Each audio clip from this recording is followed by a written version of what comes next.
Chained Echoes has a lot of plot points and mysteries left unresolved by the time the final credits roll, and this video is meant to compile what appear to be the most important plot threads and mysteries left unresolved in one place, so that those who recently finished the game can watch this and get a comprehensive idea of what is left to address in a hopefully future game, or to act as a refresher if a new game is about to release and it's been months or years since you've played Chained Echoes. Let's start with one of the biggest dangling plot threads, the Harbinger. The Harbinger, as of now, is the big bad of Chained Echoes. There are 6 things we know about it. First, it appeared in Chained Echoes' world, Eldria, thousands of years ago during a time of intense global conflict. Second, there is no known way of killing it. Third, it is currently imprisoned in the Maelstrom, where all souls come from and where they return to after a person dies. Fourth, some people are trying to free it for unknown reasons. Fifth, the Harbinger is at least capable of controlling or creating monsters in Eldria from its prison in the Maelstrom. And last, the Order of Leonar and the True Kings are both trying to destroy it. The Harbinger's true origins remain a mystery, however. There is some hearsay in-game as to what its exact origins are, though. One theory is that the Harbinger simply started as a starving boy that learned how to feed himself by feasting on the suffering and grief of others. That boy then became a man, a monster, a demon, and eventually something more. The Harbinger has been described as a willless force of evil that is unkillable due to its sheer emptiness. It was imprisoned because it was unkillable at the time of its imprisonment. If it does have a motive for wanting the destruction of the world, it is currently unknown. The heroes of Chained Echoes want to see the Harbinger destroyed, but they currently stand opposed by the next topic, Markus, Endahrt, and the Gandebranth Society. The Gandebranth Society is a multifaceted organization with different branches. The Church of the One God that is featured heavily in Chained Echoes is one such department branch. On its surface, the Society is an altruistic entity that wants to improve the lives of all humans with technology and various social programs. While this is true, it is not for benign purposes. The Harbinger's prison is made of ether, and there's a finite amount of it. So, more people living means less ether in the Maelstrom to keep the Harbinger in its prison. Therefore, the only reason the Society helps humanity is to further its goal of releasing the Harbinger, for as of now, unknown reasons. It is very likely that only the upper leadership of the organization knows the Society's true goal. Markus is the Society's leader and is of the R race, which means he is physically human but has a lifespan that can be 10 times as long as a regular person. He did belong to the Order of Leonar at one point, helping them track down Maidens, but for unknown reasons, he has betrayed them. The Church of the One God was originally created by the Order of Leonar to preserve its message and carry on its mission of destroying the Harbinger, but it was appropriated by Markus and his cult of Harbinger worshippers. So the church has become known as the cultivation department of the Gandebranth Society. It was stated in-game that if Markus was ever killed, it would throw the world into complete chaos. So his influence in world affairs and his importance to global stability cannot be understated. Expect both him and his motives to be front and center in a potential sequel, as he even teases that his tale is one for another time. Then there is the Black Sky Armor Rider, Endahrt. He seems to be Markus's right-hand man and is rumored to be an R just like him. He is a pilot of one of the 3 legendary Seraph armors, the original Sky Armors. His motive in Chained Echoes was to free humanity from the oppression of the Vayan. So his desire to free the Harbinger seems contradictory. Why free humanity from oppression to only see them destroyed shortly afterwards by the Harbinger? Given how Chained Echoes had a penchant for twists and turns in its narrative, it's likely that the Harbinger has a good chance of being quite different from what has been described so far. The Gandebranth Society and the Harbinger are not the only world-ending calamity that needs to be dealt with in Chained Echoes. There is one more that has proven already devastating on a massive scale. the fungus. The Last of Us is currently taking place in Chained Echoes' world, and it's devastating entire continents. If the ocean hadn't stopped its spread, Gaemdriel would be completely destroyed, and somehow most people in Chained Echoes' world are inexplicably unaware of its existence. The fungus is only mentioned a few times in-game and never directly in the main plot, but its impact on the world is significant. The fungus has already swallowed the entire continent of Brandian, located to the southwest of Volandis, where Chained Echoes takes place. It started slowly at first, but then spread rapidly, swallowing the whole continent in a few decades. It has since spread to the continent of Jadar, which is directly to the west of Volandis,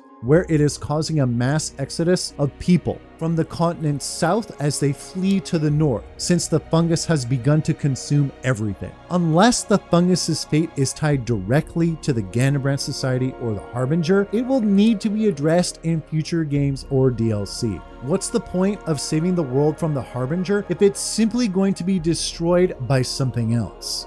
I think we can expect to hear or see a lot more about the fungus in the future. The Curse, the Pact, and the Masked Man. This particular mystery is a real humdinger. In Chained Echoes, sometimes during a person's most desperate moment, a masked man will appear promising great power for a cost. You make a pact with him, he curses you, and then he gives you power. For example, Amelia was given incredible healing abilities at the cost of her future. She has about 2 years left to live. And Bathraz was given offensive magical abilities and metal prosthetic arms and legs at the cost of his real limbs. The Masked Man almost seems to be a force of nature, not really working towards any real goal, and cursing seemingly random individuals based on their circumstances alone. He doesn't seem to have a clear goal, but this is pure conjecture. According to one book found in-game, he is potentially one of the world's oldest beings that shows up in people's most desperate hour to feast on their ether or soul,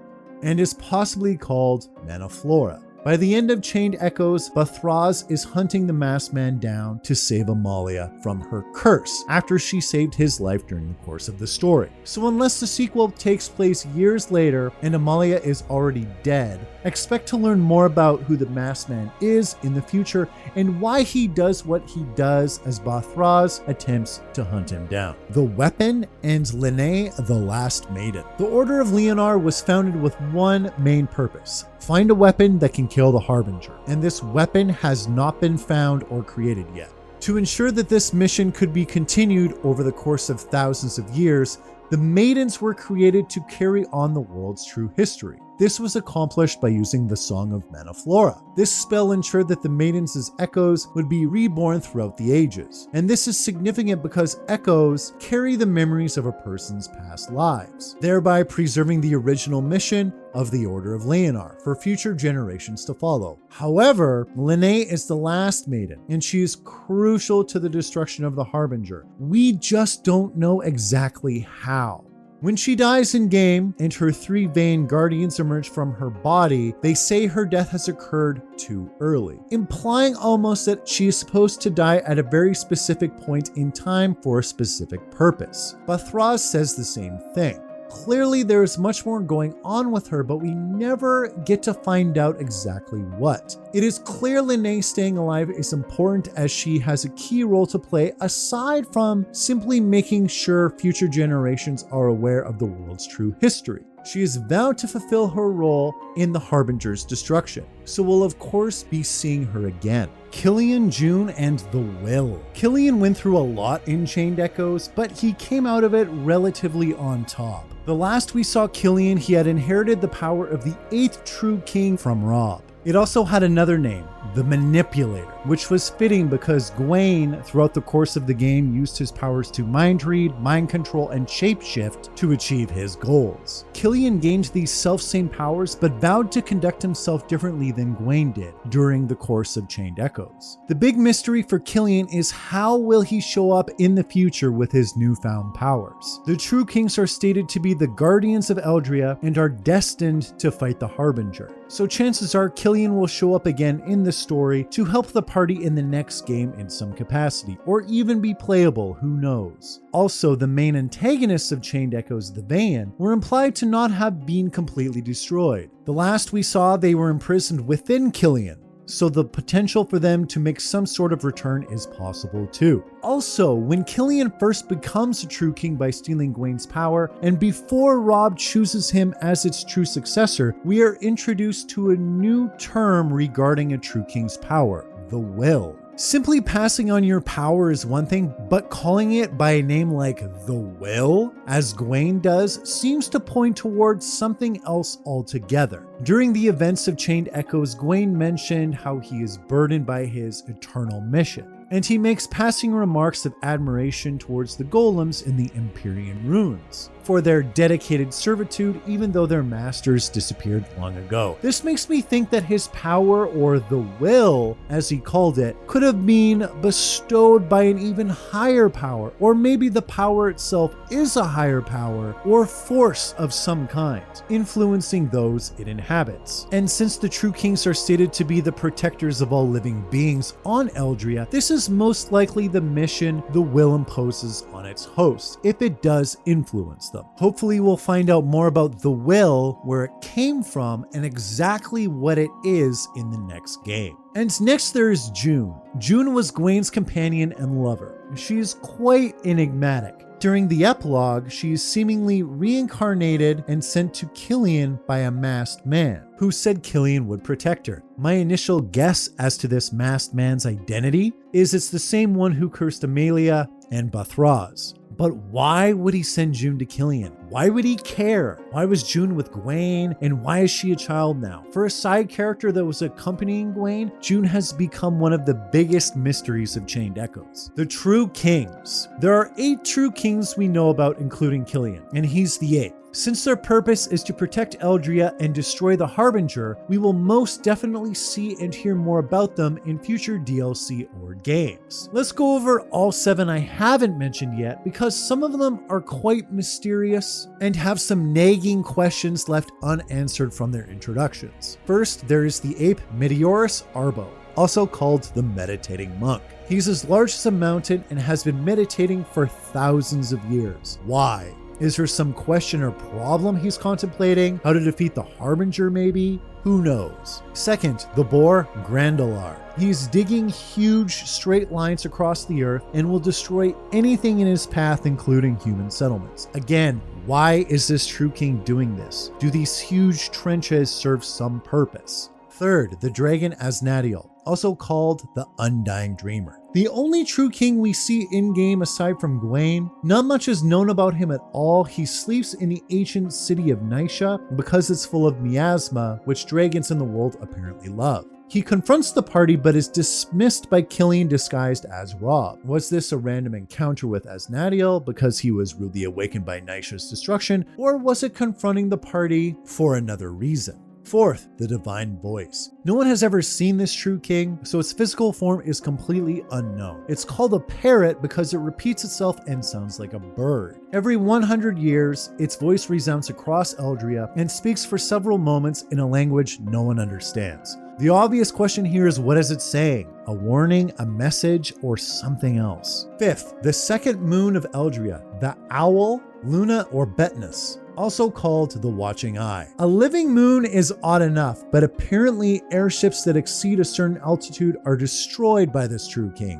Why? Does it feel threatened? Or is there something at a certain altitude she doesn't want humans to see? Or is she just really territorial? Sixth, the Kraken Walord, also called the Abyss. This true king's function seems fairly well defined. Its main body has never been seen, but apparently its breath controls the ebb and flow of the sea, while its tentacles are used to create giant waves. Seventh, the rat swarm Carmassinus, also called the Black Plague. It's not a single creature, but is instead made up of thousands of individual rats. It has been known to obliterate entire cities within a few hours. True kings are the guardians of all life on Eldria, so I can see this one being a bit of a check on humanity. Maybe when cities start ruining too much of the surrounding environment, the rat swarm strikes. Or maybe it destroys for completely different reasons. Definitely one of the most deadly sounding true kings thus far.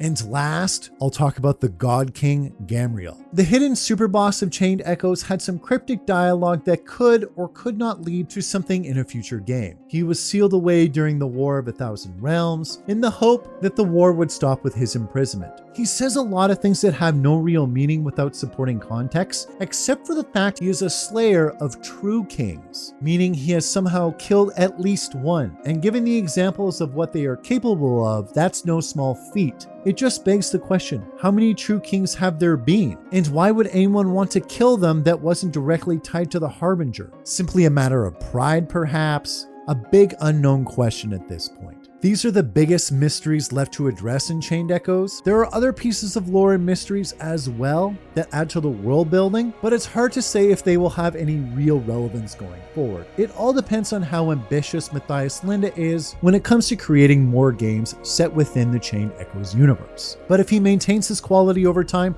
I'm here for it. Let me know what mysteries you are looking forward to having answered, or what part of the world's lore you liked the most. Thanks for watching. Peace.